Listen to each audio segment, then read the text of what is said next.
Oh hey there, I'm Johg Ananda with Jambo Superfoods. I was just doing eagle arms and ujjayi breath. I'm here to talk to you today about cannabis and yoga and how they go together like peanut butter and jelly. Cannabis and yoga have a long history together. There's been art found that's thousands of years old depicting people doing various asana that we might be familiar with also the iconic 5-leaf cannabis plant. The first thing to think about before doing any cannabis generally is knowing what your dose is. We've got a great video about how to find your dose, so make sure you watch that and you know what's comfortable for you before going in to do anything with cannabis. The second thing to consider is what type of yoga class are you going to? Is this a heated, fast-moving yoga? Or is this a more relaxing yin style class? Find the one that's right for you, that you think is going to be most comfortable.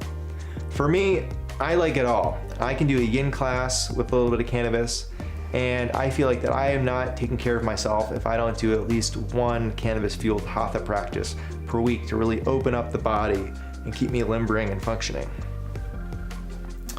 Now, there's more and more classes out there that are ganja friendly, seems to be the phrase that we're using.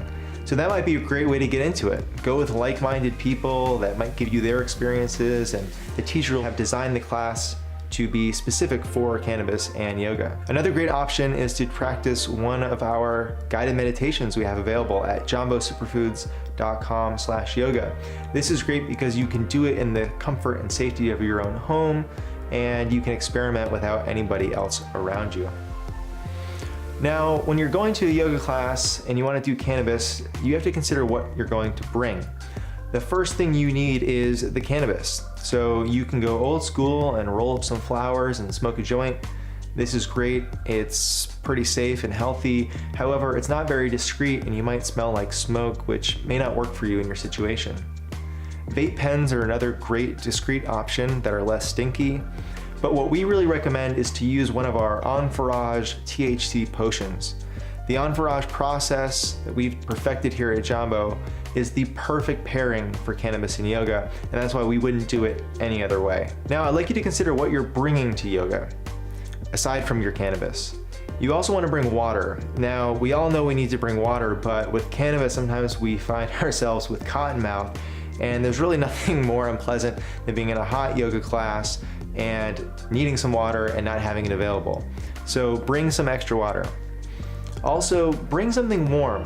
One of my favorite things about practicing is at the end when there's a shavasana and I have my animal skin I'm lying on and a blanket that I'm familiar with that's nice and comfy, and I can get just the right of coverage and I feel warm and safe and comfortable. It really allows you to sink deep into the spiritual part of the practice. Why do this? Why practice yoga and take cannabis? Well, let's break down the word yoga itself. It's a Sanskrit word that translates to yoke or union. And when we think of the union of cannabis, typically we think of a merging of the masculine and the feminine, the yin and the yang, the individual and the infinity. So yoga is that place where you and God and the cosmos come together.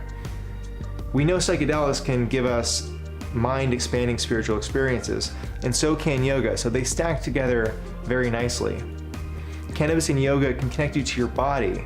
That's why yoga is so great. It feels good to move. And in fact, if people are having a troubling time with cannabis, one of the best things they can do is to breathe and move, the fundamentals of yoga. Yoga and cannabis also can connect you to your mind.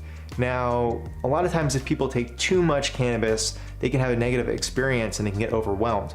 What's happening here? Well, in my experience, I find that cannabis or psychedelics allow us to process some of the thoughts and experiences and traumas of our life that we've shoved into the back recesses of our minds. It allows them to slowly come out and us work through them and release them away. This is one of the most therapeutic and healing aspects of yoga and cannabis, and I recommend that you try to do it as cautiously and as responsibly as possible. And the third and perhaps least discussed but most important reason to do cannabis and yoga is how it can connect you to spirit. Now, after a long practice of asana and breath, you may find yourself in a shavasana or relaxed meditation pose. After a few minutes, if you're lucky, the monkey mind and all the chatter and the thoughts might settle down, and that's when you're gifted with what I call the revelatory state. This is where you might have what I refer to as either a revelation or a download. A revelation is an experience where you see something revelatory about something that's already existing in your life. Maybe you've had an insight into a relationship with your mother or father, you understand something about the way a coworker happened, or you just remembered where your keys were that you couldn't find them the other day. Downloads are something different, more rare, and a gift from the cosmos. It's when you see something like a musical score that you translate into a song, or words that come together into a poem, a vision that you find yourself painting, or in my case, a business to start. That's where I got the idea from Jambo Superfoods, was a cannabis yoga meditation. So to recap, know your dose. Make sure you're safe, use a product that's been lab tested and you know what you're gonna get into. Bring some water, bring a blanket, bring some cannabis, and go deep. Don't be afraid to explore yourself, the cosmos, and yoga. Namaste. Jambo!